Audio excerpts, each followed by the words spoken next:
educational component too, to reach everyone and to get people thinking in the right ways about responsible pet ownership.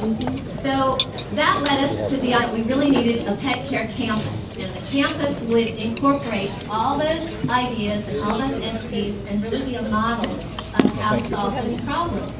So we've been working on this, and we're happy to announce tonight the Pet Care Campus will happen, but I want you to meet our partners.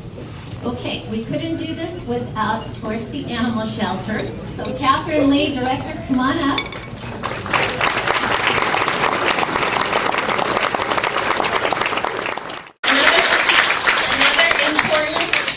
Another important component of this Pet Care Campus is, of course, the Humane Society Spay-Neuter Center. So, Spay-Neuter Clinic. So, Linda Clement, come on up.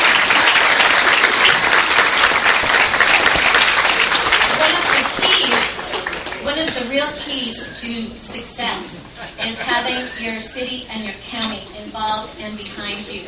And we couldn't be happier. Jim Shipley representing city and Kim Laylock representing county. Come on down.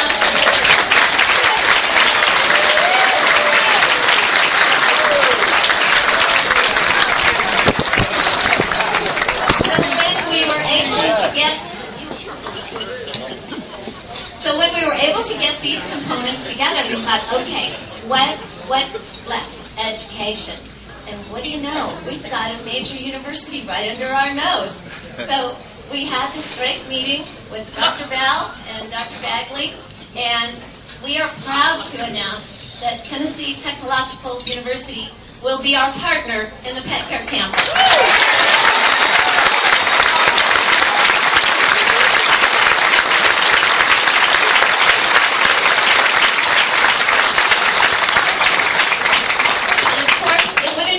Unless we had a little PowerPoint to help you see how all the things that we're going to do.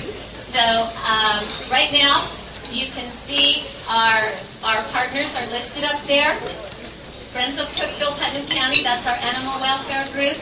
The Humane Society of Putnam County, Tennessee Tech, and the Humane Society of Putnam County. At this point, I'm going to turn this microphone over to Dr. Bagley, who's going to tell you more. We have been practicing all day long, and this is like a well-oiled machine, is it not? We're working quite good.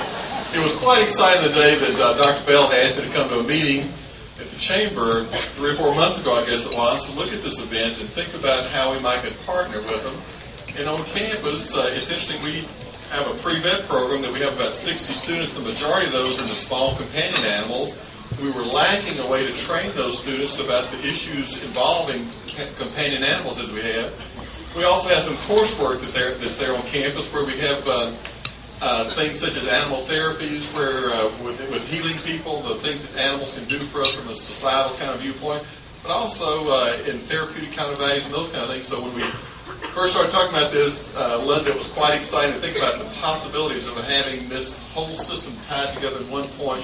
We're going to all work together and do some very exciting things. This is the start of these kind of things. We're so excited to be working with the friends and all the other groups that are here. And it is taking a community effort with lots of people involved. So the first thing we had to do, though, is pick out a site. That site is, many of y'all have gone by Heidelberg's out on Gainsborough Grade. There's 10 acres just north of Heidelberg's, which is just on the highway right there. We have an option to buy that piece of property. That option is good until July the 1st, so the heat is on the group, right? But it's a wonderful location. It'll tie in quite well with not only the academic program at the university, but also the Pet Care Campus as a part of that. We'll also be able to use aspects of Heidelberg when we get into these bigger and larger thing kind of components like that. So it's an exciting possibility. We can really put to the forefront responsible pet ownership.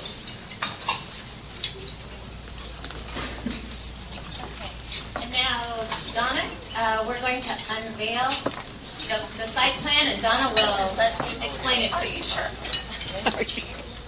Okay. Are we ready? Go. Flip it. We're stepping on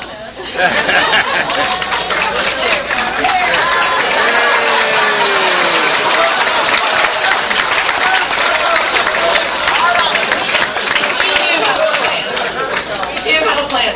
And let me tell you, one of the things that I remember is when we were in this initial meeting, Dr. Bell saying, "This is a doggone good idea." So, Kathy Lamb, where are you? How many times have we sat at Dolce Cafe and talked about how great it would be to have a dog park? One of the options we have talked about in this facility is a dog park and an area within that dog park that is a pre-adoption play area. So if you need to go to the shelter to find the perfect pet for your family, you'll be able to take it into an area and determine if that is the right animal for you. Another thing is a new animal shelter. Wouldn't that be fabulous? Where we could implement some of the money from the Gwendolyn Sawyer bequest. Right, Mr. Shipley? Okay. Okay. And a permanent home for the spay-neuter clinic. We all know that that is the answer to the pet overpopulation program here. An education and a dog training area, bringing people into our community. What we want to tell you about this is that this is not just a facility for unwanted animals. This is your facility. This is a place that you can go with your pet where you can be proud of your community taking a proactive approach to the problem of pet overpopulation. It's all over the U.S. And bringing in the education components of that, let me turn it back to Dr. Bagley to tell you more. One of the unique aspects we'll have of this is there's an existing house on this property. It's a 5-bedroom house that we've got a real partner on. We'll typically have some pre-vet students out there, likely female. The vet population these days is about 80 to 85% female getting to vet school, but a lot of them don't have a lot of experience. So what we're going to try to do is move some of our better dogs and cats that will actually move into this house with these students where they can socialize these animals, do some training, some housebreaking, those kind of things, and make these animals more adoptable as they move through the process. And of course, that's the whole thing. The euthanasia rate is terribly high. We like to correct some of those problems with the high euthanasia rate as we have right now. So it'll be a way to get those students more involved, the community more involved, and the people of the community more involved. I'm always amazed that, if you talk to anthropologists, they always say the way you can tell an engaged society, an evolving society, first, we started burying our dead back a couple million years ago.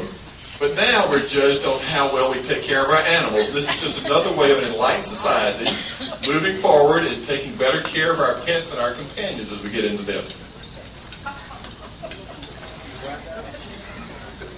So the next thing, Linda? The next thing, of course, is now we have to pay for the use of property. So we now launch, this evening launches a massive capital campaign to raise money to purchase the property. We need $300,000 by July 1st to make this happen. Not a problem, right?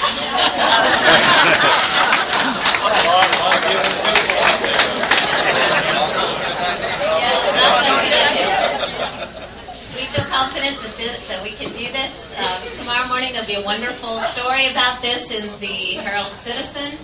We will have a Pet Care Campus website up next week, www.petcarecampus.com.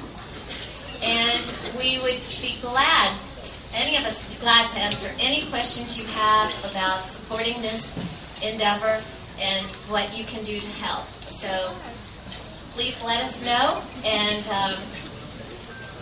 anything else you want to say? Well, we have an option until July the 1st. Right. July 1st. So we're going to be knocking on doors. So get ready. Here we go. Thank you all so very, very much. Thank you, everyone, for being